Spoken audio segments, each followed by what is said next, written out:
Hi friends, வாங்க இன்றைக்கி சூப்பரான ஒரு கூட்டாஞ்சோறு பொங்கிடுவோம். ரொம்ப டேஸ்ட்டாக இருக்கும்.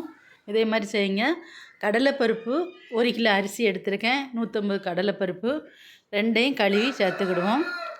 1 பங்கு அரிசிக்கு 3 பங்கு தண்ணி சேர்த்துருக்கேன். நல்ல அரிசி பருப்பு வெந்த உடனே காய்கறி எல்லா காய்கறியும் ஒவ்வொரு காய் வெட்டி வச்சுருக்கேன். அதையும் சேர்த்துக்கிடுவோம். மாங்காய், கத்திரிக்காய் எல்லாமே வெட்டியிருக்கேன். வாழைக்காய், உருளைக்கிழங்கு, தக்காளி பழம், வெங்காயம், பச்சை மிளகா, கொஞ்சம் மல்லி இலை எல்லாம் சேர்த்துக்கிடுவோம். கொஞ்சம் மஞ்சத்தூள், 2 ஸ்பூன் வத்தப்பொடி, 1 ஸ்பூன் மல்லிப்பொடி,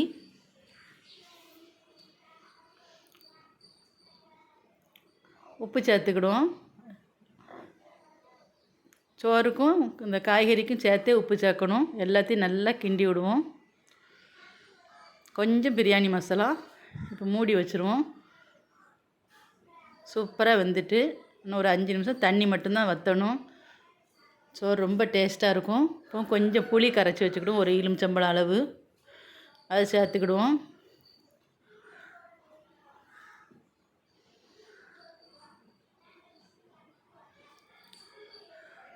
கொஞ்சம் தேங்காய் அரைச்சது இருந்துச்சு, அதை சேர்த்துக்கிடுவோம். தேங்காய் உங்களுக்கு தேவைன்னா சேர்த்துக்கிடுங்க, இல்லைன்னா வேண்டாம். தேங்காய் சேர்த்தோம்னா ரொம்ப டேஸ்ட்டாக இருக்கும்.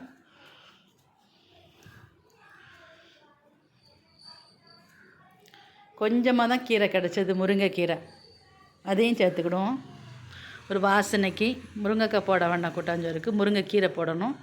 சோறு ரெடி ஆகிட்டு இப்போ நெய் 3 ஸ்பூன் நெய் இருக்குது, வீட்டில் உள்ள நெய், அதை சேர்த்துக்கிட்டேன்.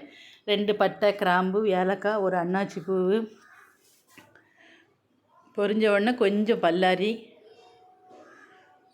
ஒரு பாதி பல்லாரி போதும். அதிலே இஞ்சி வெள்ளைப்பூடு 1 ஸ்பூன் சேர்த்துக்கிடுவோம். நல்லா வதக்கிக்கிடுவோம். இப்போ இதோடு சேர்த்து ஊற்றிக்கிடுவோம். சோறை நல்லா கிண்டி விட்டுருவோம்.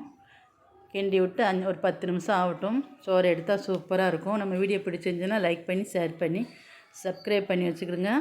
அடுத்த வீடியோவில் பார்ப்போம். பாய்.